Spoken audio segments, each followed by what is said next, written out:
Thank you for joining us for yet another episode of the Phil Taylor Jones Show. Today, we're going to talk about what our country is headed for in this 2016 decision as to who we want in the White House as president to lead our country. We're going to look at it from a different spin. We're going to look at it from the angle of where we are on the moral compass. I'm Phil Taylor Jones, your host, and again, let's talk about a few things. Set the record straight, so to speak. You know, as I continue to think of where we are in this process, I shudder. You know, it frightens me. It really does. When you take a look at these two dregs of society that are running for president at current,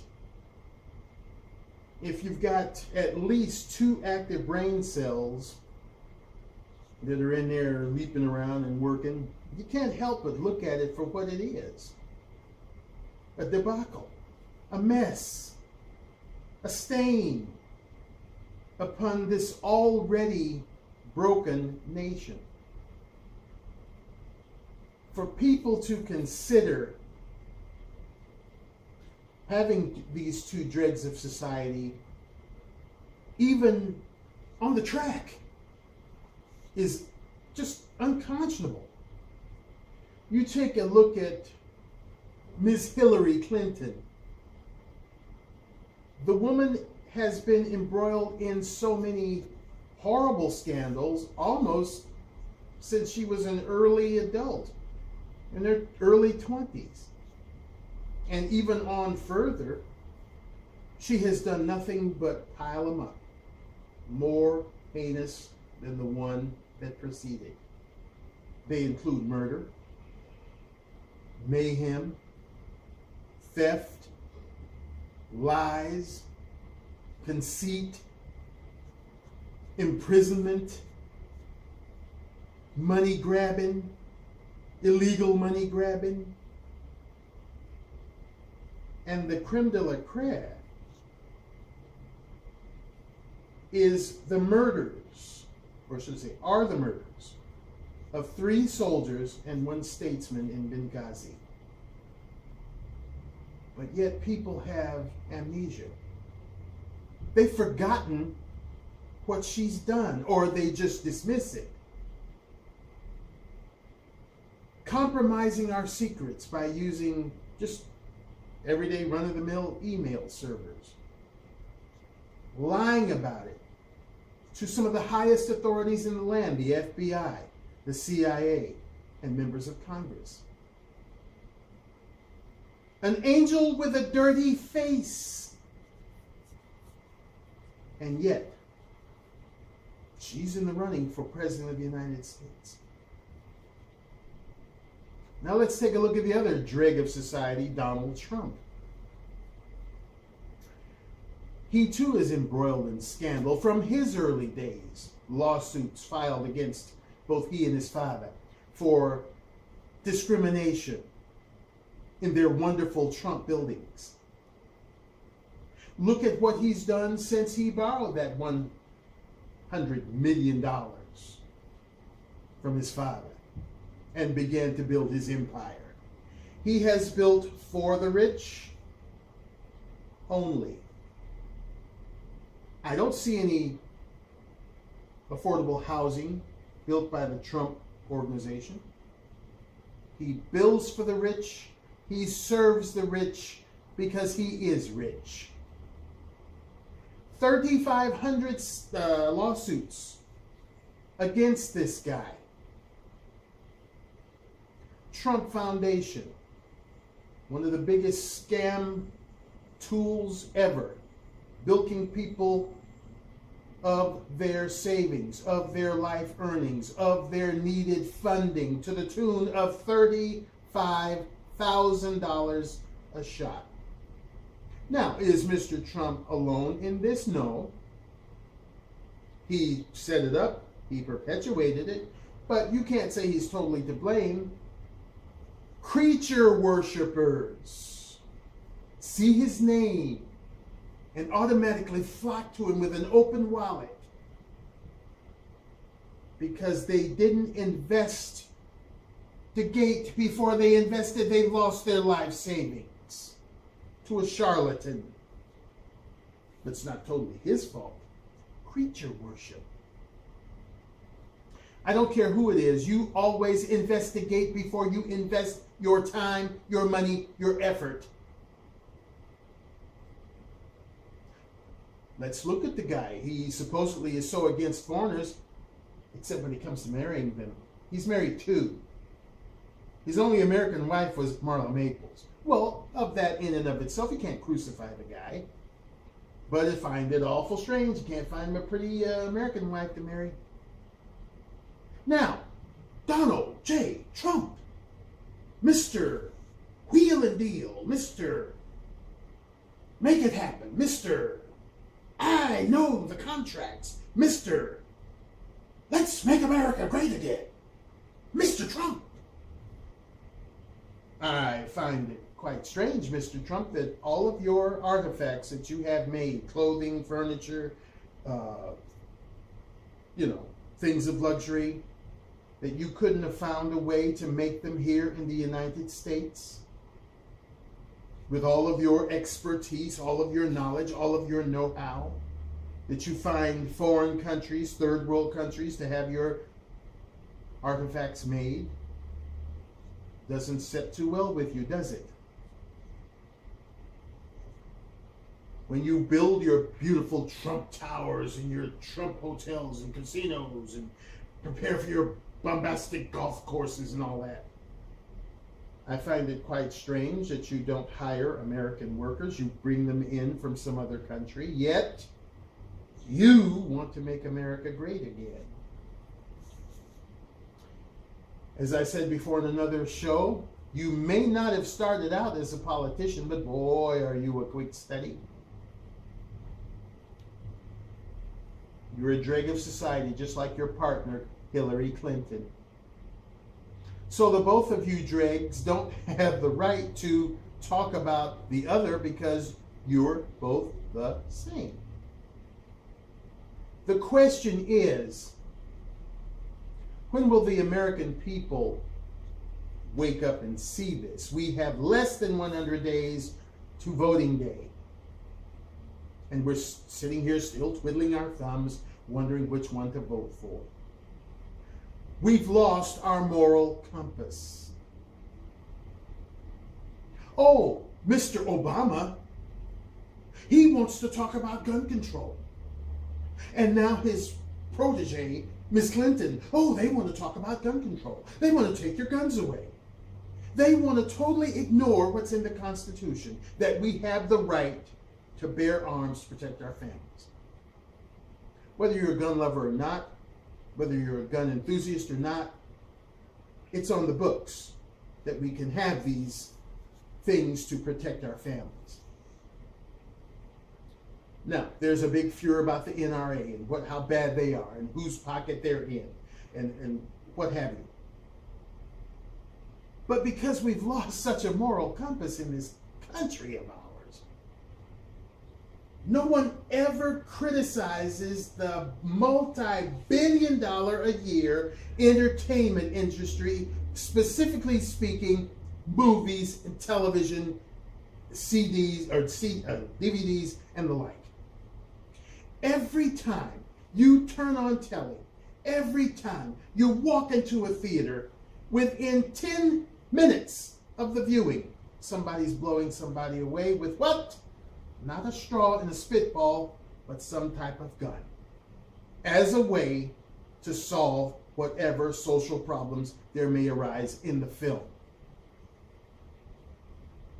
There are weak-minded people out there that go to these movies, that sit and watch telly, and view this, take it in as law, as a way to solve their problems. They'll go and get a gun off the black market. Sometimes they may even walk into a legitimate business, and if they have no prior record of either mental instability or gun violence, they're sold a gun by following protocol. And then they go and do what they saw on the telly or in the movie, on the big screen. Nothing is ever said about that. Isn't that a direct connect to gun violence? Seeing it, watching hours of it, brilliantly and vividly displayed before your face. Nobody speaks of that because money is involved. We have lost our moral compass. They say things about abortion, making it legal, a woman's right to choose. Are you pro-life? Are you pro-choice? We need to do something about all this sex and deviancy in our country. But every time, once again, you watch telly, you step into a theater, within 5 minutes of the viewing of the film, you see somebody's heels up, getting boinked, grunting and moaning and calling on the name of God and everything else as they carry on their sexual acts. Nobody says anything about that. I wonder why. You see, they show teenagers going at it fast and furious. Clothes askew, bed bouncing, springs squeaking, just raw power in the sex. But what they fail to show is 9 months later when sister gets stiff big, what goes then? 13, 14-year-old girl with child. Spread out for the world to see. Spread out for any guy with 2 or 3 hormones that are working to want to say, ooh, I'd like to do that. Nothing's ever said. Now, is old Phil being prudish? No, sex has been around ever since there's been people. And it's been carried out ever since there's been people. But my point is, so has breathing. Do you put breathing on the TV all the time or in the movies? It's a normal function, but you don't glorify that. You see, you can't have it both ways. You can't put a lot of stuff out there and it not expect it to take effect. If you don't want the business, don't advertise. If you were to walk down the street and see a burning building, and you go in that burning building, and you come out with whatever degree of burns, you had no one to blame but yourself, because you knew when you went in there that the building was on fire.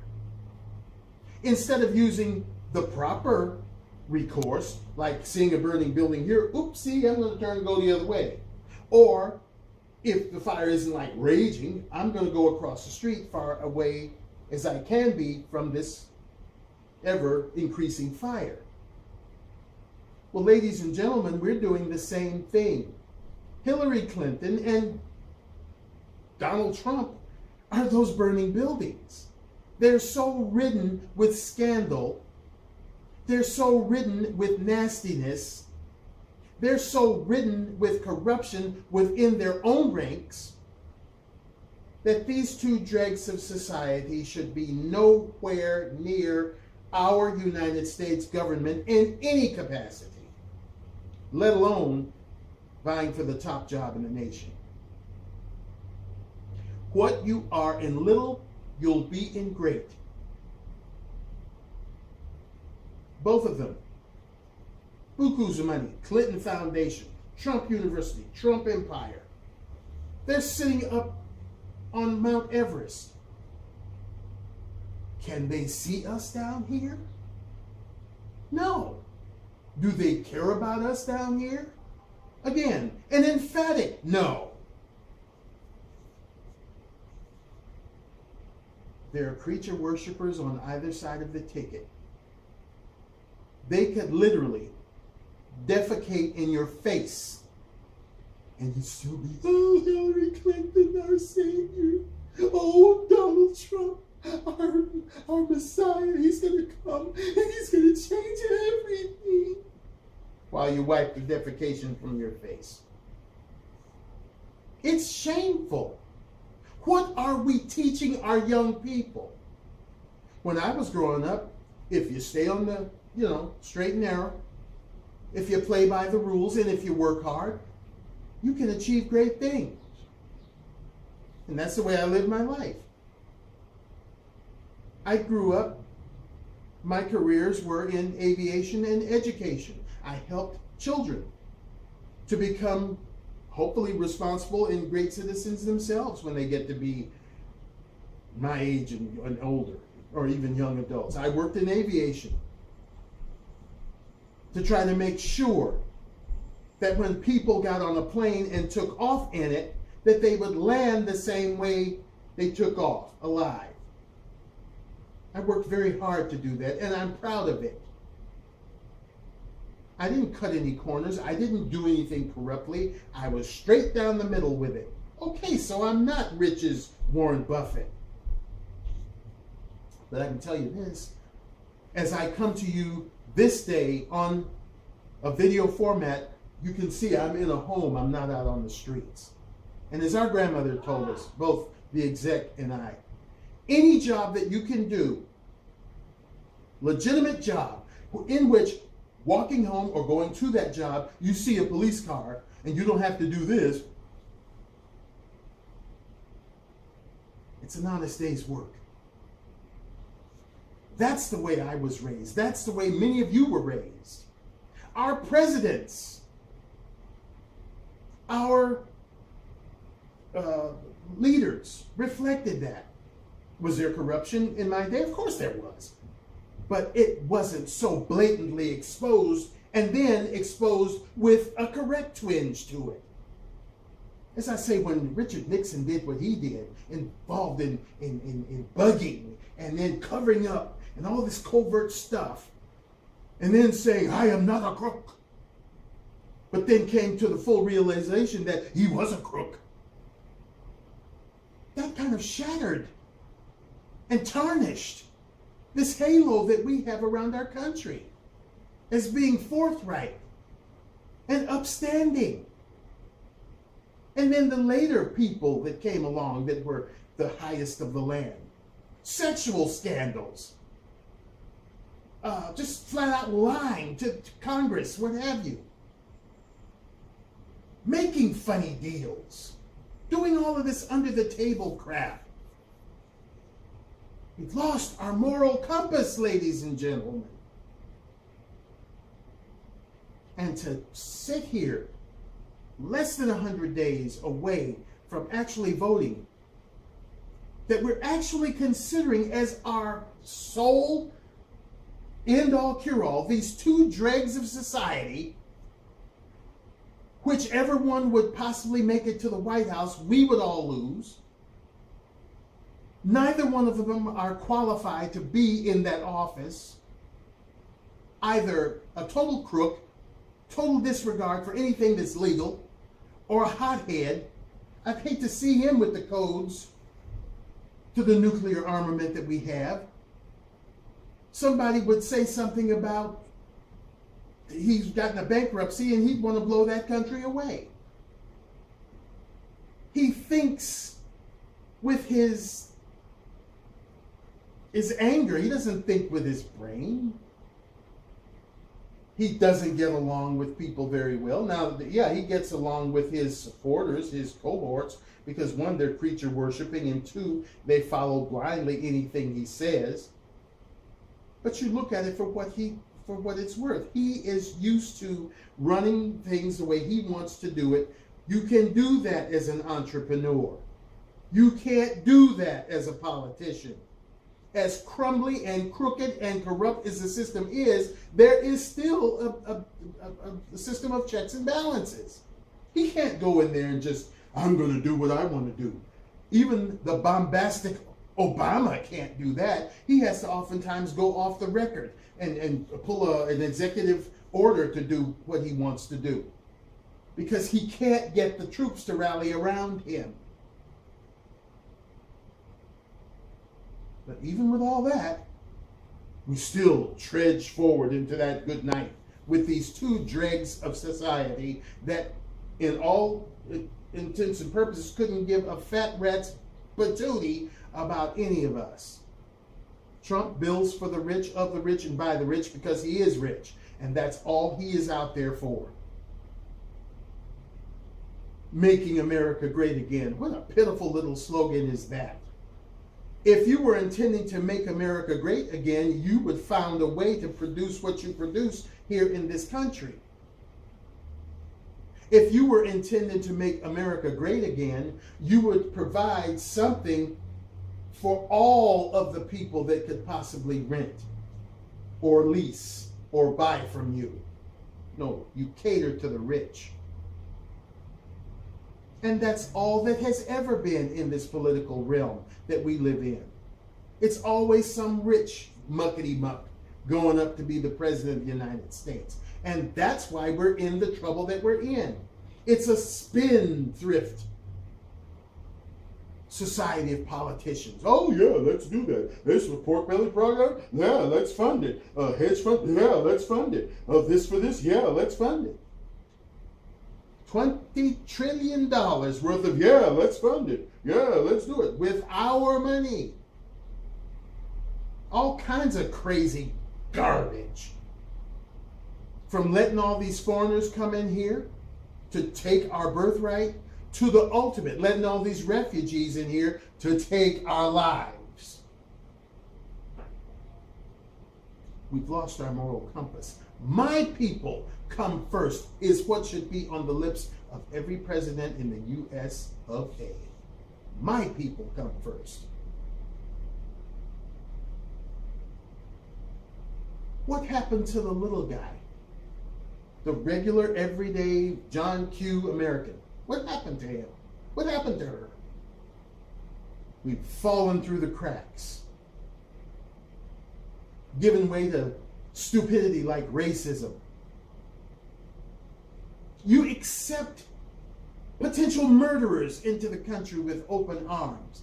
But yet black people that have been here since you brought them here 450 or so some odd years ago, you care nothing about. They get killed, oh, that's cool. If a policeman, oh, cool. If another black person, oh, cool. That's just one more we don't have to worry about. A pit bull dog come up and rip black person, oh, good doggy, good doggy. Want a puppy treat? And then you sit there and you criticize Black Lives Matter, however inept and pitiful they may be. But you bury your head in the sand and put your hand over that buried head. Oh, Black Lives Matter. They're the most horrible thing since black people. It's okay for black people, or Black Lives Matter for that matter, to feel ill towards white cops or whatever, killing them. But you don't say anything about it. Because the minute you open your mouth, you're a terrorist.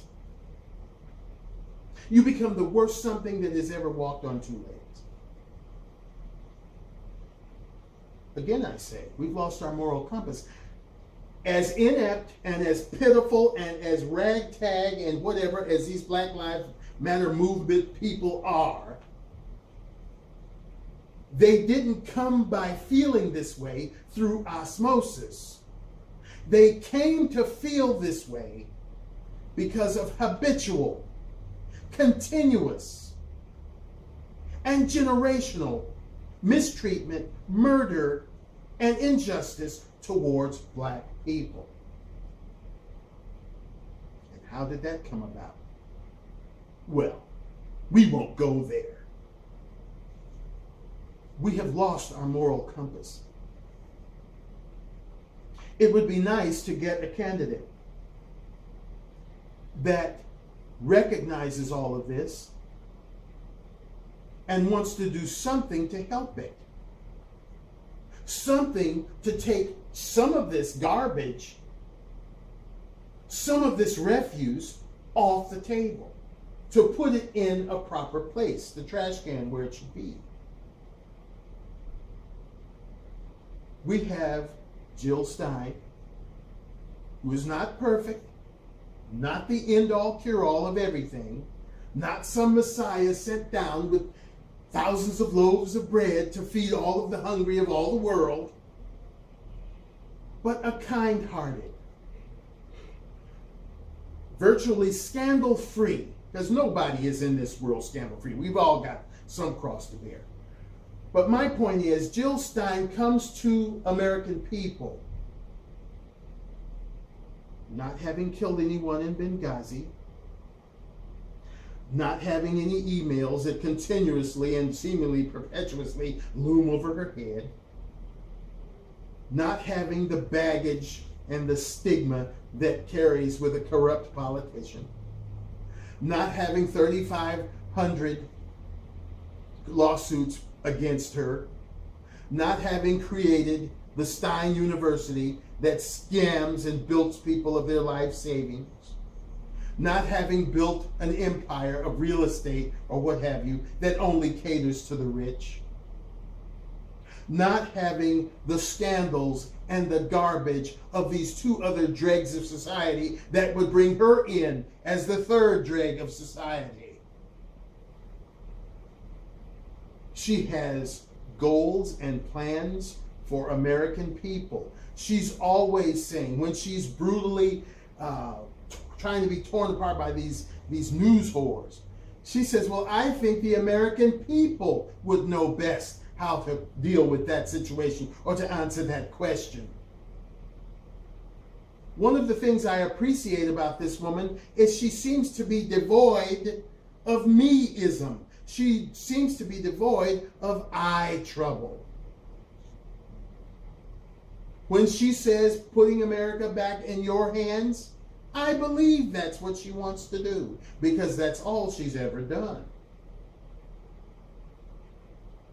She surrounds herself with people. People come to her because they feel she can be trusted. And what a shame in this United States of America, where we're supposed to be so hell-bent on democracy and inclusion, that somebody like Dr. Jill Stein is on the outside looking in. We have lost our moral compass at the time when this country was trying to be a country of the people, by the people, and for the people, rang free and true. Where did we lose it? How did we lose it? As I say, greed with a healthy dosage of stupidity. That's where we lost that ball. I would like to see more people in our seat of government that are like us, where we don't light cigars with $100 bills, where we don't have lunch at Tavern on the Green and tip the waiter $500, where we don't go a place arriving in a Maybach and leaving in a Rolls. Because those aren't salt of the earth people. Those aren't the ones who care about the people they pretend to want to represent. Those are the people who are the corrupt, the creepy. And we don't need those people. How do you think our country has gotten to the state it has been in? We have lost our moral compass. Jill Stein seems to have a moral compass. Jill Stein seems to be that person that wants to get in there, roll up her sleeves, and stick her hands down in the muck and the mire to try to pull a nation from the depths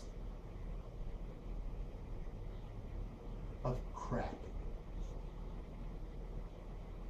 She had petitioners and this was just yesterday, I believe. I believe it was Wyoming. I read it and it sort of skipped my mind, but I was so angry at the fact that they were at one of these big box establishments like Walmart or Target.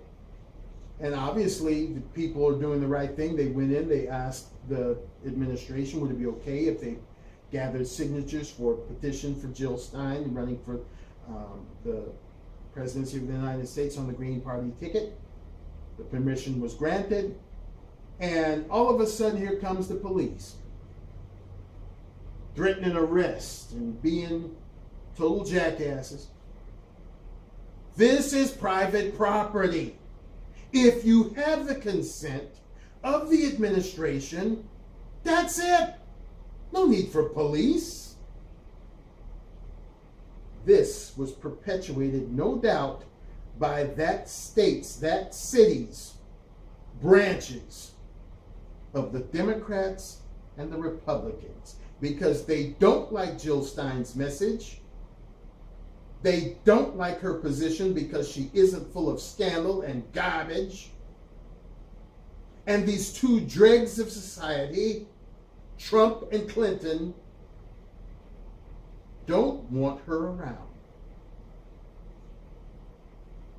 Even on the news media, these news whores, they'll have her on the show, but then they'll try to cut her up as best they can, and then they'll try to shut her up as they know they can because it's their station.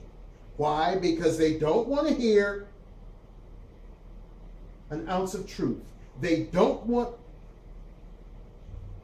the corruption to end. See, a lot of people out there, oh, the government's so corrupt. Oh, this is terrible. But you don't want to do anything to stop it. If you did, you would use those 2 or 3 active brain cells to discern whether or not these two dregs of society are feeding you a lie, or whether you can listen to somebody who's totally outside of this corrupt loop to give you some kind of truth, and therefore elect this person and have hopefully some kind of good change in this country. What do you want? Don't sit there and complain about you want corruption to end and you want fair and legitimate government, when you back and you creature worship and you lap up these two dregs of society, Clinton and Trump. It ain't gonna happen. Look at the way they're operating. They're not even talking about the issues. They're too busy trying to one up the other one, to drag out all kinds of garbage on the other. When I say this, they're both in bed with each other. They're both dregs of society that should be nowhere near American government. It's time to start looking at this thing realistically, because that's what it is. It's real. And Hillary Clinton is a real dirtbag. Donald Trump is a real dirtbag. They can't ever stick to anything. They're always waffling and flip-flopping and McFlippity and all over the place. Did you happen to watch our gymnasts in the Olympics this year? They're not good at gymnastics when compared to Clinton and Trump, because they can out flip-flop and any gymnast ever. They should get gold medals for being dregs of society. And why? Because they, like our country, have lost their moral compass. And I sincerely hope that there are enough people out there, enough patriots out there, enough lovers of this land that we call home. We'll take a look at Jill Stein. Take a look at her philosophies, her mission statement, and her goals for making change in our country. Jill2016.com is the place. Go there. And please, just don't go there, but do something about it. Get active in her campaign. Tell everybody that is within voting age that there is an alternative besides these two dregs of society who couldn't give a tinker's damn about any of us or this country. They're only out there to line, or should I say further line, their own pockets. Exec, you got anything? Well, you pretty much hit it on all 8 cylinders. It's a sad state of affairs that the moral compass is declining and has declined for so long that, things aren't going the right way for people, and wrong is a new right, as you said on so many shows. You do wrong and you succeed, you do the right thing and you fail and you scuffle. And to have these two, as you said, dregs of society with all these problems surrounding them, especially murder and stealing from the White House, why she's not blackballed, and I've said this many times before, and my apologies for repeating myself, I will never understand. If you steal from the White House, you should never be allowed in there again. But to have these people clamoring over them, so much so that they don't even try to look for any alternative. That they were saying on telly yesterday that the people that don't like Clinton so much go towards Trump because they don't like her, but the people that don't like Trump try to go to Clinton. How about looking elsewhere? Nobody seems to want to do that except for us and anybody that has 2 brain cells working properly, as he said. Tunnel vision. Tunnel vision, blinders on. And, I was looking at a poll I recently accessed randomly, and it said, who do you trust more with the nuclear codes, Trump or Clinton or other? And I put down other. And it seems that it's pretty close. People trust Trump about 68%, well, excuse me, about 38%, because then the poll wouldn't work properly. 38% Trump and about 34% Clinton. I don't trust either one of them with the codes. They're not the right people for the job. They used to say that about each other, but it's true about each other. Either one you say, like every time we hear them say, Trump is not, a good candidate and is not qualified, we'll say, well, let's talk about the pot calling the kettle black, because you're not qualified either. And like you said, the society has really gone bad with all this sex and murder everywhere you go. TV shows you look at recently, they actually get awards and stuff. Have people having sex all the time. In fact, on schedule. But it's really crazy, and she is trying to get to have more states have her name in the ballot, and she shouldn't even have to do that if she is in an official party, which she is. The Independent Party's been around for a long time, the Green Party as well. Then it should be nationally recognized, and she should be in the debates with them. Every other function that Democrats and Republicans have, she should have. Her party should have, and it's a shame it's not that way. And it's that way because of the moral decline. People don't give everybody a chance to deserve it. But, we do the best we can trying to get the, Jill Stein's idea and campaign out there for everybody to see. And we hope that something can be done to get her in there, because if any of the other 2 get office, our soul is lost even further as a country.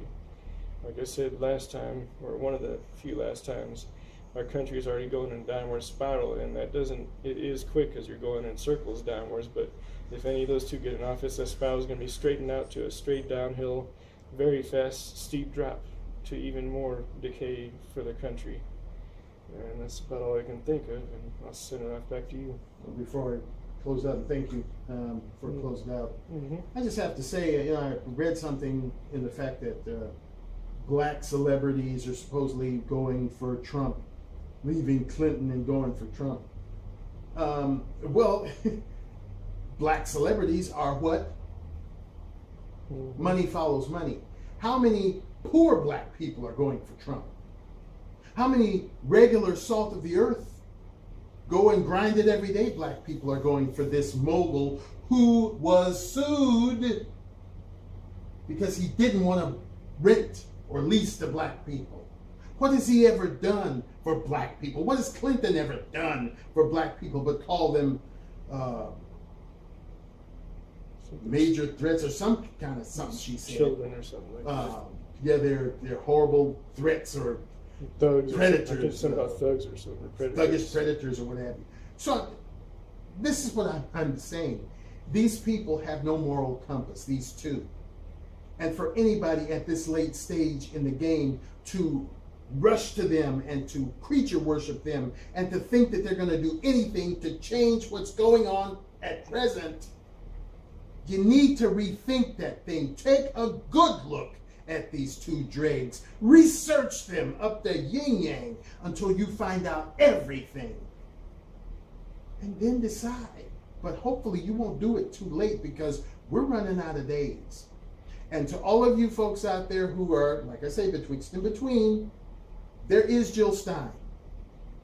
That's who we endorse. That's who we stand with. That's who we would love to see in the White House for a total change. As I said, all this time, Republicans and Democrats that have offered us nothing but, in recent history, 16 years of strife.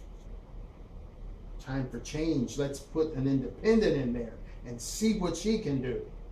You'll still get your first woman president, and you'll get a president of substance that will take, as I said before, some of the garbage off the table and out from under our noses, stinking with flies buzzing around it, and put it in its proper place, the trash bin. Think about that thing. We thank you so much for joining us again for another episode, and we hope that you take something away from this episode and use it to a good purpose. Try to keep that smile on your face. Stay safe as you can in this nutty world. Dump the hate and increase the peace. We'll see you next time here on the Phil Taylor Jones Show. Bye-bye.